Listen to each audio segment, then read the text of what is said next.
Assalamu alaikum guys. Welcome back. Kusoo dhawaada barnaamijkii aan ugu baratay shaybaarka aan ku balansanay isbuuc walba. Maanta barnaamijka waxaan uga hadlaynaa qaybtii practicalka aan bilownay. Practicalka waxa ugu horeeyo ardayga inuu fahmo ama qofka rabo inuu waxaan barto inuu fahmo intuusan practicalka u gudbin waxyaabaha la isku dardarayo kale intuu u gudbin inuu barto glasswares and instrument. maanta waxaan rabnaa instrumentation qaar ka mid ah inaan sharaxno. Instrumentiga ugu horeeyo oo qofka ardayga oo practically basic ah oo baran karo waxaa loo yaqaan centrifuge. Instrumentiga kaliya ma ku koobna centrifuge waa badan yihiin inta aan awoodna aan rabno inaan soo koobno. Marka maanta waxaan rabnaa inaan fahanno centrifuge maxaa la lahaa.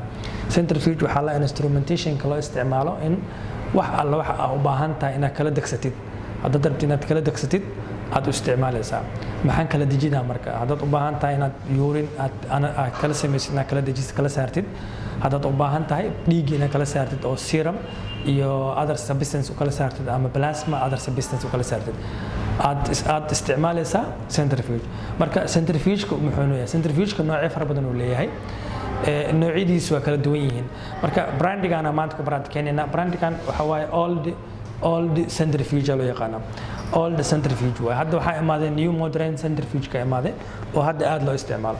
marka centrifuge-kan wuxuu ku kooban yahay wuxuu leeyahay wax loo yaqaan timer oo setting ah hadda aamusan waqtiga 0 uu imaraya 0 sado imaraya iyo wuxuu ku kooban yahay speed xawaaraha aniga aan rabo inaan ordsiyo waxaan xawaaraha aan rabo inaan ordsiyo xawaaraha geesani xawaaraha wuxuu ka tarjumaa inta round aan rabo aniga inuu ii wareego waxaan inta round oo rabo inuu ii wareego oo ii kala saaro capacity-gaas waxa saarana speed-keega. marka waad furaysaa markaad furtid centrifuge-ka markaad furtid waxaad jikimay inta aadan isticmaalin ka hor inside the centrifuge. Centrifuge wax ma igu jiraa dhexdiisa hadduu waxba ku jirin oo empty yahay oo waxba ku jirin waxaad bilaabanaysaa markaas inaad dabooshid oo aad u gudubtid waxa aan rabo inaan baaro. Aniga waxaan haystaa dhiiga haystaa. Okay. Some people waxa ku soo dhacayso qofka isticmaalaya centrifuge-ka gloves ma wato gacmihiisa. Centrifuge-ka haddii aniga gloves isticmaalo oo dhiiga gacanteeda gaaro waxaan u isticmaalaa inta dhiiga gacanteeda gloves saaran contaminate u gudbiyo. qof kale waxa imaan kara tomorrow oo open hand gacmihiisa furan isla markaa wuxuu taaban karaa controllada uu taaban karaa wuxuu isticmaali karaa timer ama centrifuge-ka. Centrifuge-ka korkiisa looguma talagalin ama microscope hadda isticmaalaysa another instrumentation inaad gloves isticmaasho looguma talagalin. adoo taxadirayo waxa sameynay dhiiga soo qabsanay ama waxa isticmaalay baalkana isticmaali kartaa waa soo qaadan kartaa waxaan gali kartaa centrifuge-ka dhex gali kartaa adoo ka taxadirayo. Okay, then balance markaad sameynaysid baalkan aan balance la sameynayo wax dhiiga kuma jiro waa full clear way waa gelin kartaa asigana waxa gelinay position-ka loogu talagalay. intaas waa fahanay.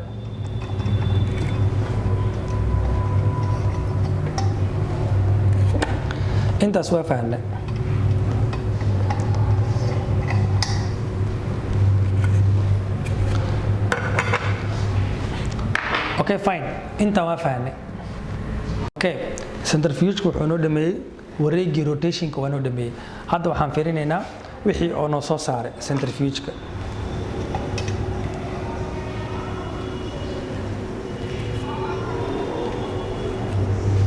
waxaa noo soo baxay dhiigga noo soo bax waa kana wuxuu noo kala saaray dhiiggii noo kala saaray wuxuu noo kala saaray into serum iyo other substances-kana waana u jeedaa waad arkaysaa. kaasa waxaa loo yaqaanaa marka centrifuge loo isticmaalaa. marka hadda markii case-ka la joogo xaaladda la joogo waxaa ku banaan which test aniga la soo diray aan isticmaalayo.